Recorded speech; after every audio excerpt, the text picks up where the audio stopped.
Buenos días. Aquí el doctor Andrés Méndez Vázquez. Me pidieron hacer una plática como parte de la serie de pláticas de lo que hacemos en nuestro centro de investigación. Espero que la puedan disfrutar. Sé que no, es la primera vez que estoy haciendo este tipo de cosas sin auditorio y así que a veces si siente que estoy un poco así como que nervioso, no se preocupen, es el hecho de tener que usar una plataforma en línea en estos tiempos. Pero la plática, pues hay que comenzarla y mi plática se refiere a la idea de los modelos de tensores, basados en tensores, y cómo estos nos están ayudando en ciertas cosas que comienzan a ser muy importantes en, ¿cómo se llama? En data science, machine learning y deep learning. Bueno, comencemos. El sueño de los tensores, como yo le llamo, ¿no? Entonces, resulta que hay un pequeño poema, una canción que me gustó mucho de una película que ya creo que ya que fue algo famosa en su momento. Y habla de esto, de este sueño donde tú tratas de agarrar todo, ¿no? ¿Qué es lo que te interesa, ¿no? ¿Qué es lo que quisieras ir más allá? No, porque nunca tienes suficiente, ¿no? Y en parte, pues sentí que esto era una buena idea para introducir esta idea de tensores que la veo como un escalamiento de lo que conocemos en álgebra lineal como matrices, vectores y ese tipo de cosas. Lo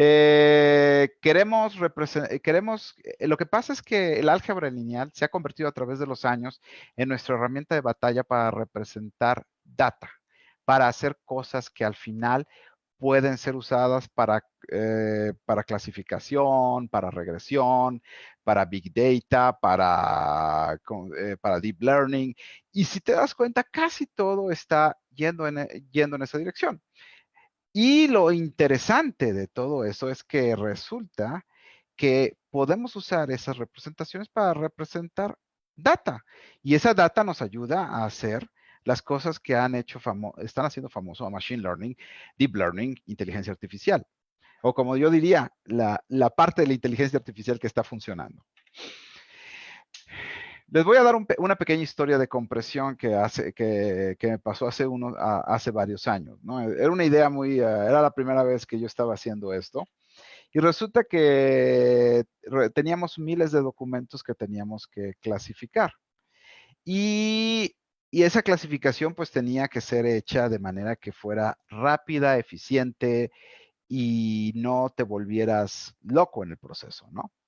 Lo interesante es que de repente te comienzo a descubrir a lo largo de los años que mucho de lo que hacemos ya está replicado en mucho software. No es broma. Pero lo interesante es darte cuenta de que sí, está replicado en software, pero están usando ya técnicas viejas que a lo mejor si las hicieras tú mismo, podrían ser más sencillas de usar por el hecho de que pues ya tienes una serie de layers de complejidad que han estado poniendo sobre el core principal y no te das cuenta de que eso ya hace que todos tus sistemas se hagan muy lento y pues llega un punto en que ya no puedes hacer los tasks que necesitas hacer. Entonces hay que volver a los esenciales, como yo siempre digo. Uh, lo que queremos cuando estamos clasificando documentos es que queremos buscar en ellos, o sea, basado en una serie de palabras que das como query, quisiera encontrar el documento que se parece más a ese query. Queremos comparar documentos, o sea, dado dos documentos, ¿qué tan similares son? Si son documentos de Sport y hablan de fútbol americano, quisiera saber si ellos son realmente similares, porque hablan o sea, a lo mejor hasta del mismo partido, del mismo jugador. Queremos rankearlos. Sí, rankearlos es esencial porque resulta que ranking es la base de nuestros motores de búsqueda modernos. O sea, ahorita que estamos en medio de esta cuarentena de la pandemia, la única manera en que hemos podido sobrevivir a todo esto es que tenemos la Internet. Imagínense, hace 40 años que hubiéramos tenido que estar metidos en nuestras casas en medio de una pandemia. La hubiéramos pasado padre. Bueno, ¿qué podemos hacer? Pues podemos usar, ¿cómo se llama? Vectores de álgebra lineal para representar básicamente conteos de palabras en esos documentos. Y uno dice, bueno, pues eso es muy fácil. Sí, realmente es muy fácil. Es más, es tan sencillo que lo podría implementar cualquiera que tuviera el conocimiento en 20 minutos con pedazos de herramientas que hay por todos lados. Y no necesitas usar un Elasticsearch o algo por el estilo, sino tú lo podrías hacer. Y eso es lo interesante. Bueno, resulta que uno puede agarrar y estacar esos vectores y construir una matriz A, que resulta que tiene dos espacios. Los dos espacios, a nosotros en álgebra lineal siempre les decimos el espacio de columnas y el espacio de columnas y el espacio de filas. Pero resulta que si tú lo piensas bien y ves la representación, el espacio de columnas, ¿a qué creen que se refiere? Pues, si yo asumo que mis documentos, tengo documentos que estoy contando words, pues las columnas, como están hablando de conteos, están representando el espacio de palabras. ¿De qué tan frecuentes son las palabras en mi espacio de documentos? Y si yo, ¿y qué serían las filas? El espacio de documentos. Wow. Entonces hay una relación entre el espacio de palabras y el espacio de documentos establecida por esta matriz y un montón de teoría que hay detrás para poder decirlo, pero que hace que la cosa funcione. Es más, el famoso Word2Vec, que pues ya ahorita ya perdió algo de lustre porque ya han sacado otras cosas, es básicamente eso, era usar una red neuronal shallow para poder hacer el entrenamiento de una matriz de representación de este estilo. Qué bruto, ¿no? No y alguien te dirá, pues no hicimos la gran cosa. Es más, a veces por usar técnicas buenas, nuevas, no nos damos cuenta de que técnicas más simples, como la que les voy a enseñar, para documentos cortos, pueden ser muy útiles. Y pasa, ¿no? Yo oí un caso de alguien de Microsoft que decía, no, hay que usar Word2Vec, y una estudiante mía que estaba ya de intercambio le dice, no, ¿por qué no usas esto? Es más simple y lo puedes hacer en un día. Literal regresó y le dijo, ya conseguí los resultados que necesitaba. Pero quería usar el algoritmo Mikolov, que es complejo, que hay que tratar la data, que hay que hacer muchas cosas. Un algoritmo basado en esto se hace en un día, literal, en un día, si sabes qué estás haciendo. Y bueno, resulta que hay N, que serían básicamente le representan los miles de documentos, la D representa los miles de palabras que hay en un diccionario, pero el problema de eso es que ahí está el pequeño problema y ahí vienen los trucos, ¿no? La matriz, si no consideramos ningún truco especial y si tenemos 2 bytes per memory cell, resulta que tenemos que nuestras matrices de 50,000 palabras, que no son todas las palabras del diccionario en español, más 10 a la 6, que son 1,000,000 de documentos, básicamente es equivalente a 100 gigabytes. Yo tengo 32 gigabytes en esta máquina de donde yo trabajo, ¿no? Y así y yo creo que voy a obtener 100 gigabytes así de la noche a la mañana, nadie te los da. Entonces, esto es un problema. Pero resulta que dado ese problema, también tenemos otra cosa que nadie les ha dicho. Es muy simple. No todos los documentos tienen todas las palabras. En realidad, la matriz que les estoy presentando es altamente esparsa. Ah, ¿esparsa? Sí. Entonces, yo puedo usar básicamente esa idea de esparsidad para representar la matriz. ¿Cómo lo hacemos? Pues hay trucos en estructuras de datos de Computer Science que nos permiten mover matrices densas anteriormente hacia matrices esparsas que usan menos memoria. Y por ejemplo, una de las cosas que te llama la atención es que una vez que alguien comienza a hacer matrices esparsas, hay gente que se dedica a hacer nuevos modelos para sacar los eigenvalores o los valores singulares de esas matrices. Sí, y resulta que los eigenvalores, dependiendo de cuáles eigenvalores estés tú escogiendo, te representan qué palabras son importantes en el espacio de palabras o qué documentos son importantes en el espacio de documentos. Ah, eso es álgebra lineal. ¡Wow! O sea, ¿quiere decir que yo puedo relacionar eigenvalores con qué tan importante es una palabra en el espacio de palabras? Sí.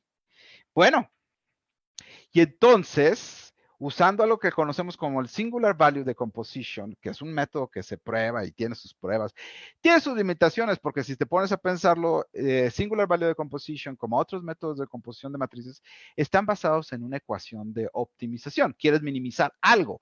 En este caso, estás minimizando la longitud de los vectores en cierta dirección. El PSA, que es básicamente trata de minimizar la longitud de los vectores en cierta dirección con respecto a ciertos ejes de coordenadas. O sea, ¿qué es lo que estás forzando? Cuando haces el mapeo, estás rotando el eje de coordenadas y minimizas esas distancias. En este caso, es una longitud lo que estás tratando de minimizar en la dirección de los ejes de coordenadas. Y entonces, pues claro, tiene sus limitaciones por el mismo tipo de optimización que tú estableces, pero es bastante útil, porque una vez que haces la decomposición de esta manera, obtienes las palabras más importantes. ¿Y qué es lo que haces? Pues dices, si estas lo bonito del álgebra lineal y que si tú analizas cómo van bajando los valores, los eigenvalores, te están diciendo qué tan importante es una palabra. Entonces, ¿qué haces? Ah, bueno, agarras las 300 palabras más importantes con respecto a esos valores y representas documentos usando esas 300 palabras. Nunca nadie lo explica, pero resulta que usamos 300 porque es un número mágico. Parece que los algoritmos funcionan bien con 300 palabras para documentos cortos. Esto te permite agarrar y ir de 90% de, ¿cómo se llama? A conseguir 90% de compresión. Es posible conseguir esas compresiones y reducir el tamaño de la matriz a 10 gigabytes.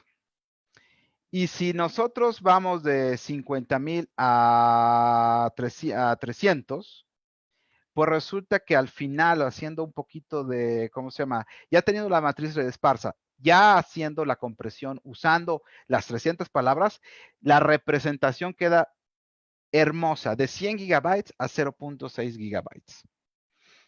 ¡Wow! Y eso es lo que hace Mikolov. Mikolov, sí, usa una red neuronal shallow, pero realmente cuando te das cuenta hay la matriz está en los pesos de un lado de la red neuronal y en los pesos del otro lado de la red neuronal. Los puedes juntar y te das cuenta es la decomposición. Literal es la decomposición. Es más, esas decomposiciones son tan normales en redes neuronales. Es más, yo recientemente acabo de hacer una red neuronal donde yo tuve que poner dos fully connected para mantener cierta representación en lo que se llama autoencoders para reconstrucción de rostros. Pero lo interesante es eso, que sabiendo un poquito de matemáticas y sabiendo cómo hacer las cosas, puede uno comenzar a hacer muchas cosas en programación que antes no podías hacer. Bueno, y en ese momento tienes tu crazy moment y completas de que puedes hacer más, puedes hacer mucho más de lo que te puedes imaginar, sabiendo un poco de matemáticas. Bueno, no solo eso. Ahora, si estábamos en matrices, podríamos irnos a algo más complejo. Podríamos irnos a cosas como agregar una tercera dimensión a nuestra matriz. Ya no estamos hablando de las matrices normales, ya estamos hablando de algo que se conoce como tensores. O sea, podemos ahora usar esa extra dimensión para representar, por ejemplo, aquí en este ejemplo lo tengo para representar sentimientos.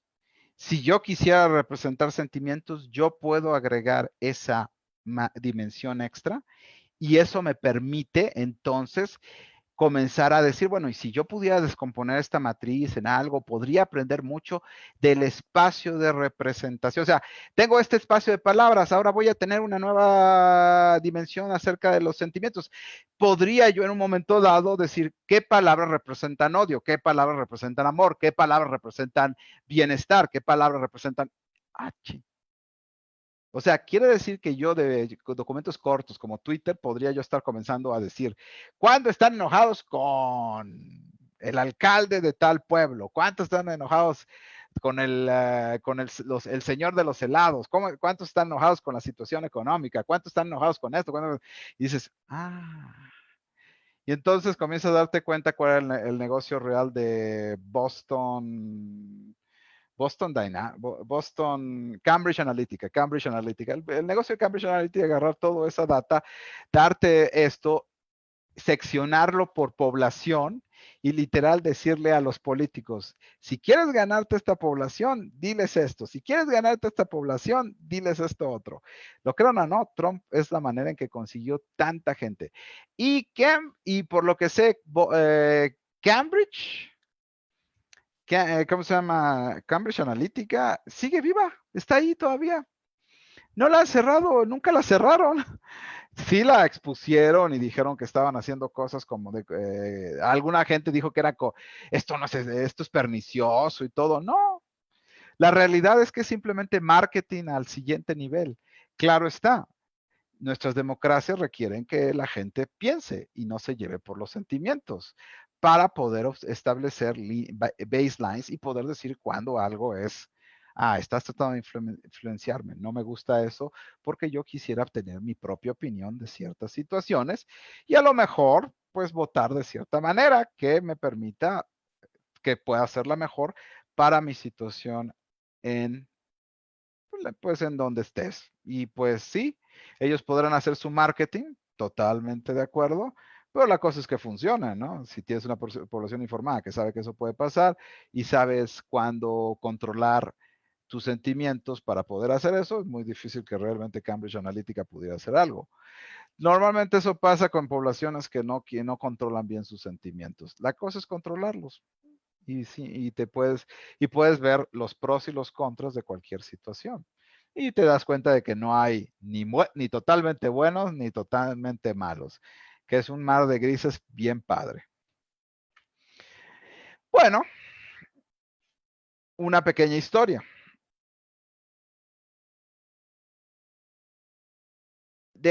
Ahí tenemos invariantes con respecto a transformadas de transformación en álgebra lineal. Fueron mencionadas por Waldemar Wright en 1898, que era un físico alemán que enseñó en la George August University en Göttingen. No me pregunte cómo se menciona, yo no sé alemán. Él mencionó por primera vez los tensores, que son esas matrices multidimensionales. Claro, nosotros estamos usando una versión de los tensores muy simplona.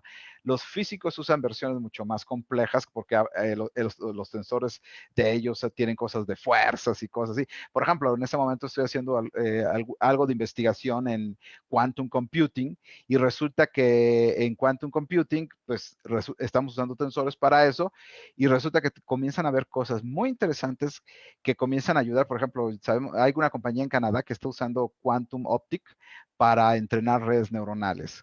Y eso es de gran interés para todo el mundo.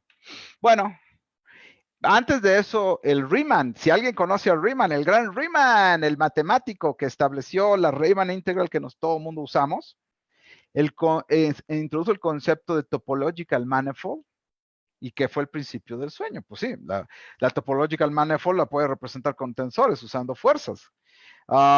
Usa unas cosas, la matemática de esa sí no me voy a meter, pero así para que vean un poquito la matemática, esa de X con respecto a Y y a J son como se llama, fuerzas que están yendo en ciertas direcciones. En realidad la acabo de ver en una presentación de una de mis estudiantes de su tesis de Quantum Computing. Bueno, y finalmente se formaliza con Richie Cubastro y el famoso Levi Civita. Si alguno de ustedes ha sido matemático, habrán oído de Levi Civita. Es más, yo tengo un libro de Levi Civita en mi biblioteca personal acerca de tensores. Y sin este método que ellos establecen, el famoso Einstein no hubiera tenido la matemática para definir la teoría de la relatividad. Así de preciosos son los tensores. Y ahora los tensores están impactando en machine learning, data science, deep learning, inteligencia artificial. Bueno, sí, de Tensor Calculus. Eso es lo que de eso estaban hablando Levi Civita y compañía. Bueno, what the heck are tensors? Bueno,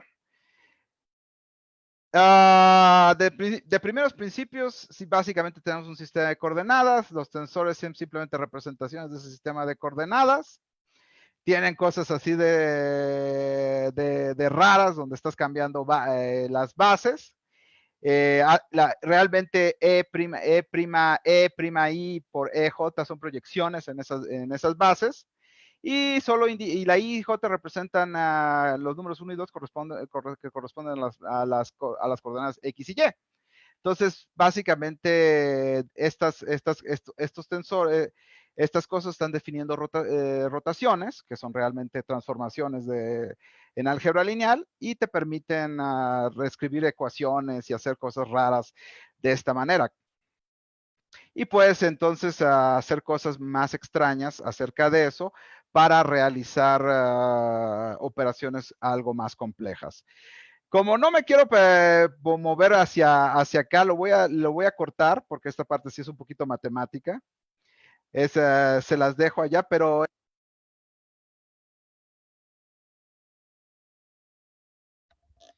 disculpen, espero que me estén escuchando. En nuestro caso, nosotros simplemente vamos a hablar de tensores como si fueran matrices multidimensionales. La parte matemática se las voy a dejar así para que ustedes la lean. Se va a subir esto a la red y lo pueden leer. Pero esa sería la versión ya más, ¿cómo se llama? Más matematizada ya en la cuestión de física. Si alguno está interesado en esto de quantum computing y todo eso, tenemos gente en el Simvestaff, en los Simvestaffs que están trabajando en eso y podría ser interesante para alguien, pero eso se los dejo a ustedes para que lo exploren. Entonces, ¿dónde aparecen los tensores y cómo nos afectan en el área de data science? Bueno, pues se los voy a poner así. Los tensores aparecen en redes neuronales. ¿Cómo? Vamos a poner un ejemplito. Esta es una red neuronal que todo mundo conoce desde hace 50 años. ¿What? Sí, sí, sí, sí, desde 50 años. Esta cosa tiene 50 años. No, bueno, 40 años. Vamos a 42 años. Las redes neuronales en realidad son un device muy antiguo que comenzó a funcionar, y ahí no me va a mentir uno de mis colegas, porque de repente teníamos GPUs y mucha data para entrenarlas. Pero antes de eso sí existían, es más, existían desde la red neuronal, si la ponemos así, existían desde hace 100 años, hace 100 años se inventaron como ecuaciones diferenciales y después el estudiante del profesor que es el McCullough-Pitt, el famoso McCullough-Pitt, lo movió hacia, ¿cómo se llama? Hacia algo discreto y es donde aparecen las redes neuronales que conocemos ahorita, pero en realidad ya estamos volviendo a las ecuaciones diferenciales porque nos dan mucho más poder y simplifican la representación de la red neuronal y el cálculo es mucho más fácil. Entonces, como quien dice, las cosas están cambiando bien rápido, pero vamos a ver esta red neuronal. Esta red neuronal es una de esas cosas bien simplonas, no tiene nada, es simplemente, como verán, hay una entrada, hay una salida YT, la YT se vuelve a inyectar hacia la red neuronal. En realidad, si ven el modelo, les va a dar risa. Así está. Está de risa el modelo, porque ustedes dices, a ver, ¿qué es lo único que tiene? Multiplicas dos matriz vector operation en la primera, que es la HT, que es el estado. Sí, hay un estado que tienes que mantener para poder predecir la siguiente salida. Y a esa se le aplica una sigmoidal. Aquí es una sigmoidal. Y a la BOE, y después a ese estado se multiplica contra otra matriz. Y se aplica otra vez la sigmoidal. Y lo único que se quiere es reducir esta diferencia entre ST y YT. Básicamente lo que estás tratando de hacer, lo que se hace con estas redes neuronales es aprender series de tiempo. Esta no es la mejor herramienta para aprender series de tiempo, ahí se los digo, no es la mejor red neuronal para aprender series de tiempo. Hay una mejor que se llama Minimal Gated Unit, que yo he programado y todo, y es mucho más eficiente y evita ciertos problemas que te surgen cuando estás usando redes neuronales recurrentes, pero eso sería para una clase, no es para ahorita. Bueno, resulta pues, que para entrenar este tipo de cosas usamos la regla de la cadena. Sí, ¿recuerdan la regla de la cadena? Que si tenías f compuesto con g de x, la derivada de f con respecto a x, de f compuesta con g, con respecto a x, pues tenías que meter, o sea, tenías que agarrar y separarla en dos multiplicaciones, cada una derivando la f con respecto a la g con respecto a la x. Y eso resulta que podemos, si uno comienza a pensar gráficamente, puede representar esa composición de funciones en forma de un grafo. Oh, Dios. Sí, cada unidad del grafo representa ya sea una multiplicación, ya sea una suma, ya sea un producto con una constante, y en realidad es la idea principal de un paquete de programación muy chido que, pues, si alguna vez tienen tiempo, váyanse a verlo cómo está el Python de lo que le llaman el AutoGrad, que es una implementación más o menos completa de lo que se le llama Automatic Differentiation. Y ustedes dicen, ¿qué? Sí, resulta que cuando se estuvieron viendo que podía representar el backpropagation a través de esta serie de estructura de red, que no es la única, esta estructura de red no es solamente para redes neuronales, se usa en física, se usa en, diseño ingenieril, se usa en diferentes cosas. O sea, no es la red neuronal per se, sino es el tipo de operaciones, porque lo que llaman automatic differentiation, que también es algo viejo, tiene 70 años, se ha estado usando para obtener soluciones precisas de problemas físicos, ingenieriles y hoy en día redes neuronales, para poder hacer algún tipo de solución para la industria. ¿Qué es lo que pasa? Que realmente backpropagation es el hermano menor de uno de los modos de automatic differentiation y te permite hacer esas cosas. Pero resulta que cuando tú haces la cosa a mano, porque algo que siempre me ha llamado la atención es mucha gente que una vez usa ¿cómo se llama? Las redes neuronales, ¿cómo se llama? El automatic differentiation, ya no se molesta en tratar de examinar cómo está el flujo de información dentro de su estructura y hay estructuras muy monstruosas en las redes neuronales. Y ya, pues que lo haga el Automatic Differentiation, yo solo establezco mi arquitectura como si fueran Legos y que lo haga él. Sí, pero resulta que te das cuenta de que no se dan cuenta de que hay cosas que aparecen en medio de este monstruo. Claro, Automatic Differentiation, ahorita el Autograd ya se dejó de desarrollar y se están moviendo Ajax porque lo están haciendo just in time, que es básicamente mover Python hacia ensamblador de manera automática y tratar de acelerar el proceso y bueno, tienen otras cosas ahí metidas que están tratando de están desarrollando. Pero muchas veces, una cosa que me llamó la atención una vez que yo estaba leyendo un libro de Automatic Differentiation para la clase de redes neuronales que doy, es que los autores, es de mucho antes de la revolución de las redes neuronales, que fue más o menos fue el 2010. Este libro es del 2008. Y él comentaba, tienes que conocer tu problema, tienes que saber aprovechar, sí, Automatic Differentiation te resuelve muchas cosas, pero hay cosas que te van a pasar que te pueden dañar en tu proceso de tu Automatic Differentiation. ¿Y cuál creen que es la cosa que te daña?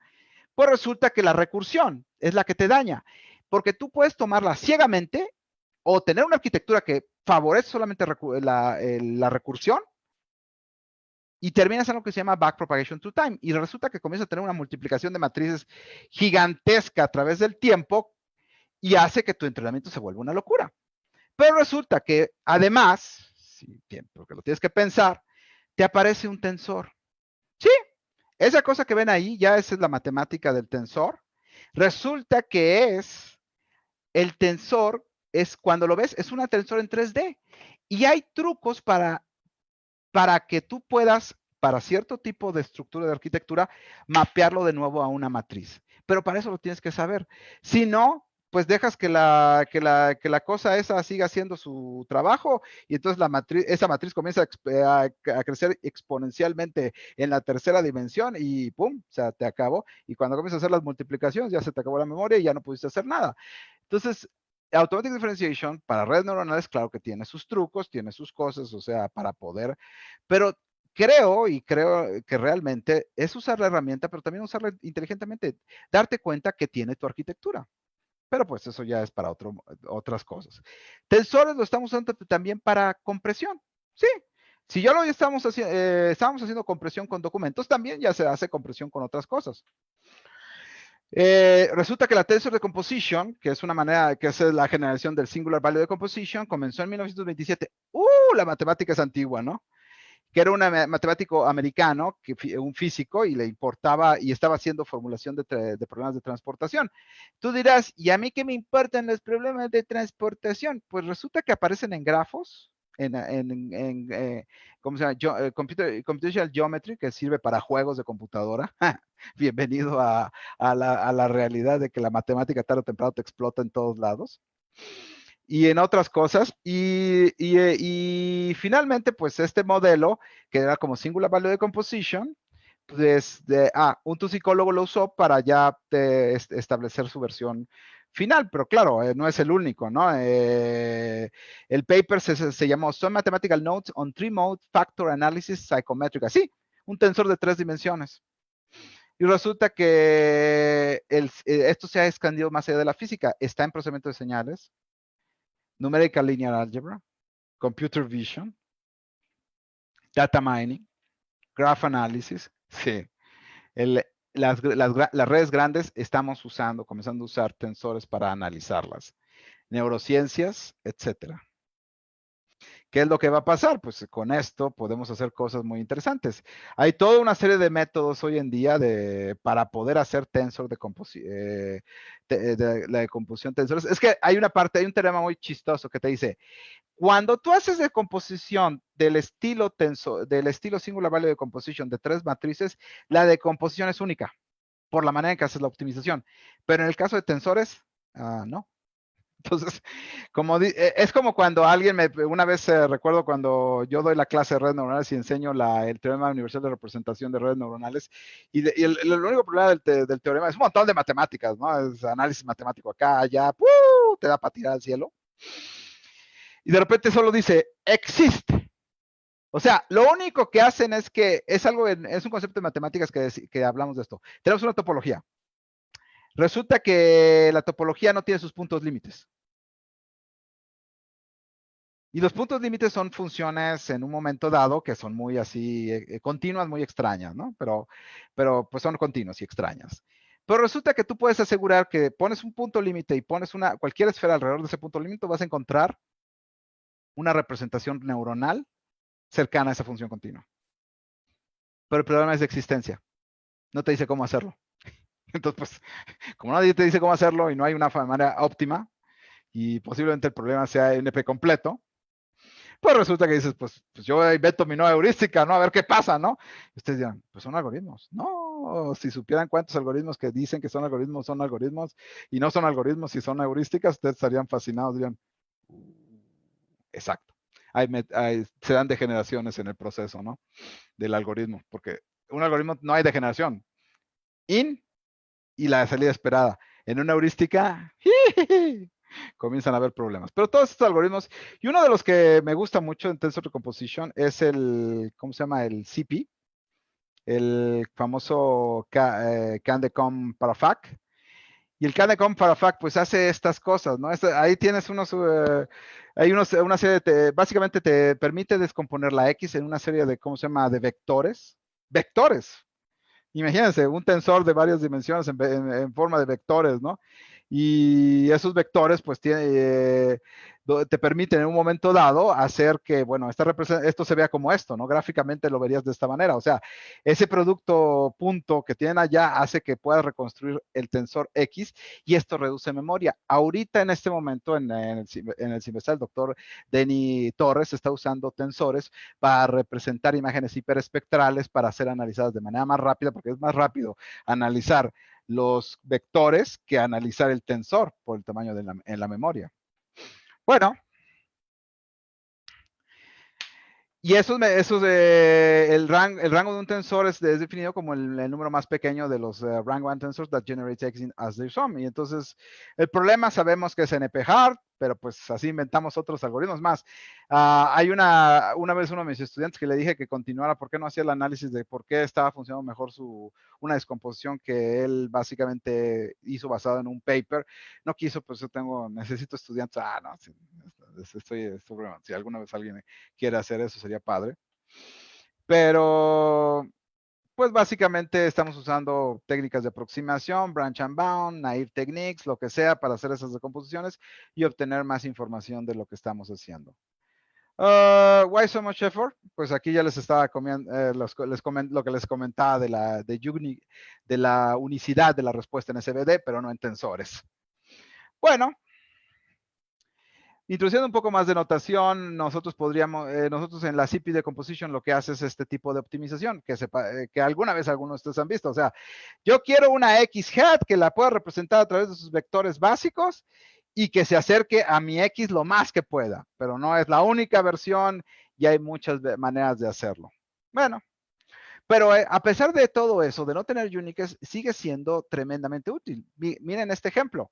Este ejemplo es de Sandia Labs, es la doctora Kolda, de un paper de la doctora Kolda, es la experta en tensores mundial, y resulta que pues ellos tienen problemas de compresión muy duros. Por ejemplo, simulaciones como Direct Numerical Simulation pueden producir de 100 gigabytes a 1000 gigabytes de información por día. Esta data vino de, ¿cómo se llama? De S3D. Básicamente era una Massively Parallel Compressible Reactive Flow Solver developed at Sandia National Laboratories. Y la data vino de Auto-Ignitive Mixtures de Air and Ethanol in Homogeneous Char Compression Ignition. Esto es para motores. A temporary evolving planar slot jet flame with dimethyl ether as a fuel. ¿Qué creen? Esto se usa para plataformas de petroleras, sobre todo cuando estás en el Mar del Norte. O sea, dices, una de las cosas que pasa es que en el petróleo del Mar del Norte es muy bueno para ser refinado. En realidad, uno de los problemas que tenemos ahorita con nuestro petróleo en México es que es muy pesado y se tiene que rebajar para poder entrar a una planta de refinado. Y se hacen varias técnicas para eso, pero pues eso te incrementa los costos. En cambio, el petróleo del Mar del Norte de Brent, pues es ligero y permite hacer rápidamente ¿cómo se llama? Meterse a refinerías para su refinado y se sacan combustibles, plásticos y lo que sea, ¿no? Pero el único problema es que alguno de ustedes ha estado en el Mar del Norte. El lugar es maravilloso. Olas de 20 metros. ¡Uy! En días más o menos normales, ¿no? Entonces, cuando estás construyendo plataformas petroleras ahí, tienes que saber que la cosa esa puede aguantar los madrazos que vienen de las olas. Por eso, pues, se hace investigaciones de este tipo, ¿no? No por nada se hacen, ¿no? Es pues, oye, pues esa cosa te va a destruir la plataforma, ¿no? Entonces, usaron una Cray XC30 Supercomputer, que es básicamente una máquina con 5576 Dual Socket, Dual 12 Core Intel Ivy Bridge, o sea, multiplica los 5572 por 2 y tienes el número de cores. Tenía 19.2 gigaflops y cada nodo tenía 64 GB de memoria. Esta máquina, a pesar de todo, basado en las simulaciones que tenemos anteriormente, se iría para abajo. Sí, no tiene suficiente memoria. Entonces, ¿qué es lo que necesitas hacer? Pues tienes que hacer Docker Decomposition, y es lo que hicieron. Y entonces metieron Docker Decomposition y pudieron meter la data y poder manejarla para poder ser generada y almacenada de manera correcta. Tiene un error. Docker Decomposition, debido a la manera, es lo mismo que Singular Value Composition, te mete errores, pero estás dispuesto a vivir con ellos porque literal, de otra manera no puedes hacer nada. Y entre hacer algo y no hacer nada, prefiero hacer algo. Ah, la compresión no solo permitió eso, y mejoró los tiempos de procesamiento y les permitió hacer, ¿cómo se llama?, cosas de análisis. Y era un ejemplo de lo que estamos haciendo hoy en día. Por ejemplo, nosotros estamos haciendo cuestiones con hiperespectral. Los cubos son gigantes con 156 layers de imágenes y imágenes bastante grandes, de 10,000 por 20,000 píxeles. Entonces, ¿qué pasa? Si no usáramos Tensor Decomposition, no podríamos iniciar y comenzar con esos análisis. Imagínate meter así en bruto esa imagen a una red neuronal. No, yo no conozco ahorita máquina que aguante esa cantidad de memoria. Es más, tienes que hacer trucos. Aún así tienes que hacer trucos porque la memoria se te acaba rápidamente. Entonces, esa es la idea de los tensores. Pueden ayudar a comprimir. No solo eso, pueden ayudar a tensorizar redes neuronales. Porque en las arquitecturas modernas en GPU y dependen mucho de la, ¿cómo se llama?, de la cantidad de memoria que tienen. Una de las cosas que he notado es que ciertos paquetes ya están haciendo lo de tensorización de la estructura de la red neuronal en automático para no ocupar tanta memoria de las GPUs. Pero no se preocupen, ¿no? Aún así hay que tener memoria y aún así pues hay que seguir tratando de expandir el hardware de alguna manera, ¿no? Pero pues si los tensores pueden ayudar en eso, y además no solo eso, si los tensores te pueden ayudar ya a entrenar a la red, porque no, esto no es para entrenar, esto es para que una vez que la tienes entrenada en una maquinota como las que a veces tenemos ahí en la nube o las tenemos aquí en nuestras casas, es bajarla a algo pequeño para ser metida a teléfonos celulares y para algún tipo de inteligencia. ¿Por qué crees que están tan así oye, necesito meter un nuevo chip de AI? Esos chips de AI, en realidad, si te pones a pensarlo, están soportando operaciones vectoriales y matriciales masivas para poder hacer lo mismo que hacía normalmente uno en estas máquinas grandes, pero ahora en el teléfono celular. Yo digo que en los próximos 10 años una de estas cositas va a tener tanta potencia que vas a poder hacer cosas que no te imaginas. Bueno, esos estudios enseñan pues que pues muchos de las redes son fully connected y son altamente redundantes. Y entonces se puede proponer la posibilidad de usar tensores para minimizar esas conectividades. ¿Qué es lo que hace? Pues hay un paper de estos rusos, ¿no? Los rusos están muy buenos como programadores, eso sí me dan miedo, ¿no? Y tensorizaron una red neuronal y su idea era moverlo le llaman TT representation, y su idea era mover la red neuronal a teléfonos.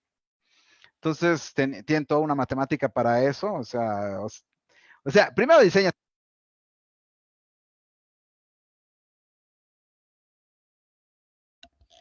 Disculpen, es que esta cosa, si no escucha ruido del otro lado, se apaga automáticamente. Entonces, tú estás hablando y no sabes si sigues hablando. Me disculpo por eso. Bueno, esto permite, con un poquito de matemáticas que pues no voy a explicar en este momento, pues te permite en realidad reducir el tamaño de tu red neuronal. Y de la memoria de full representation era pi de nk, donde nk es el tamaño de cada layer, a algo que es la sumatoria, donde RK-1 y RK es el tamaño de los vectores que se usan para representar cada layer. Entonces, si te dan cuenta, la otra es exponencial y la otra es lineal. Entonces, ¿qué es lo que pasa? Que pues eso te permite hacer unas buenas representaciones y usando nuestra all back propagation podemos entrenar estas redes neuronales, que pues tiene esta representación esta representación lineal tiene esta representación ya en términos de la TT representation, y pues permite manejar gran número de parámetros, y es posible poder hacer compresiones que te permitan llevarlo a un teléfono celular. Por ejemplo, lo interesante es, tiene estas complejidades que son mucho menores que de la fully complex, de la complejidad completa. Eso es el tamaño, es lo que te cuesta el forward pass. Lo que pasa es que en redes neuronales, si alguien no conoce de eso, hay dos pasos. El forward, que es llevar la información del input de la red hasta el output de la red. Y usando ese output, hacer un paso backward, llevar la información como derivativas hacia los pesos de la red para cambiarlos. Entonces, pues, si esto te permite no solo mejorar el tamaño de tu red neuronal, pero también mejorar las velocidades de entrenamiento, pues mejor usas esto. Claro, esto hay que llevarlo a software, hardware, etcétera, y toma tiempo, no es tan simple. Muchas veces ¿cómo se llama? Una de las cosas que comienzas a descubrir cuando estás viendo los software que hacemos en las universidades, porque esto seguramente es de la Universidad de Moscú, aunque debería de haber, creo que sí. Resulta que pues estaba usando una plétora de lenguajes como MATLAB o algo así, todo funciona muy bien, y entonces llévalo a un lenguaje de producción, y sí vas a tener tu momento así de, esto no está tan fácil. Entonces, aplicaciones es manejar la memoria de mejor manera, incrementar el tamaño de la red neuronal para algún tipo porque es lo que se estaba haciendo. De alguna manera se han estado haciendo compresiones para incrementar tamaños de red neuronal o disminuir. También se está yendo en la otra dirección, pero pues para básicamente hacer tasks más complejos. Estas personas, Kim Jong-deok and Park and Yu y Choi, básicamente usaron eso para implementar esto en teléfonos celulares. Pero es una de las cosas que pasan. ¿Qué software y hardware tenemos para soportar eso de los tensores? Pues hay un montón, ¿no? Aparecen en muchas aplicaciones, por lo tanto tenemos que apoyarlo.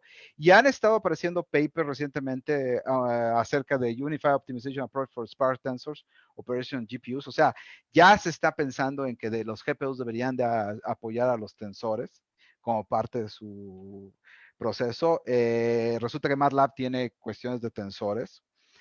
En C++ hay un Cyclops Tensor Framework para poder usar tensores que te provee de paralización usando pthreads. O sea, podemos ya correr como locos, etcétera.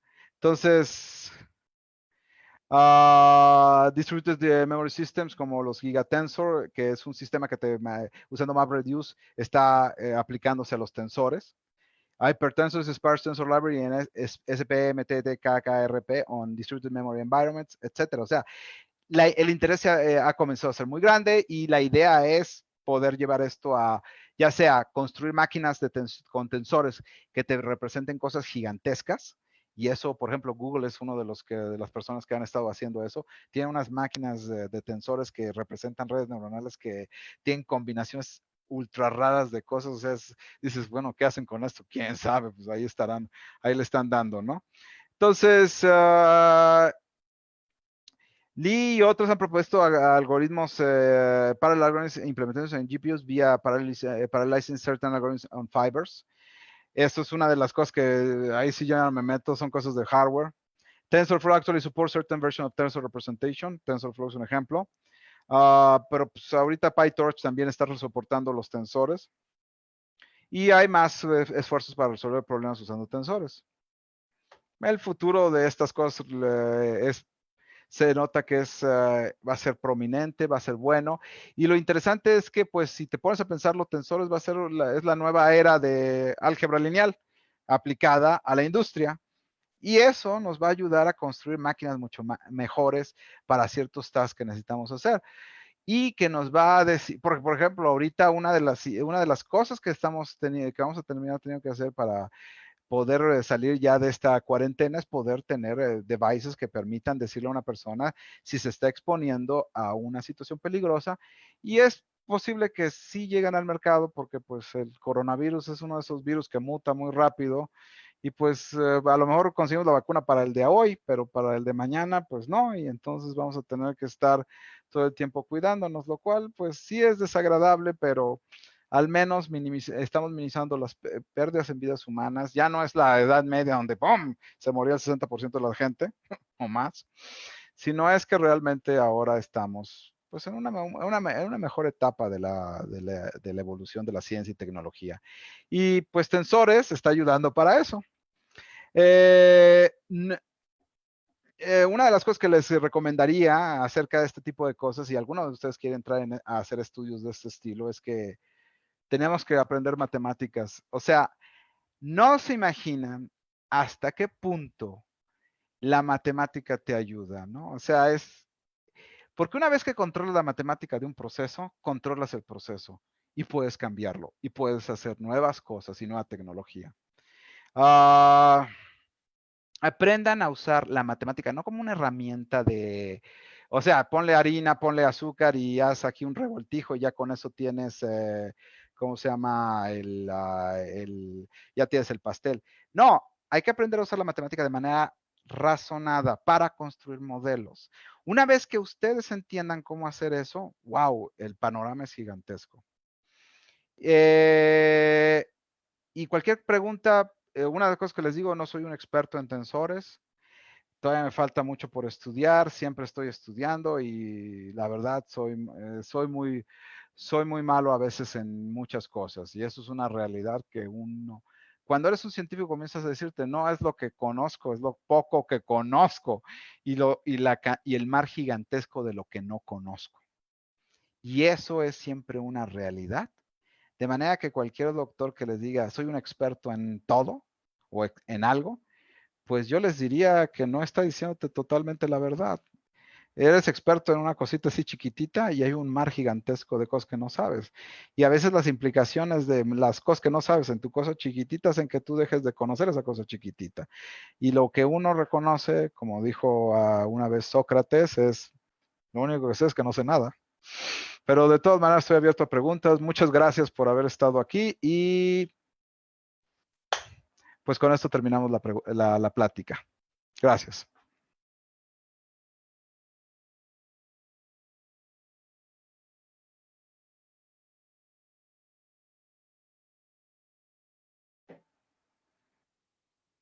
Arturo.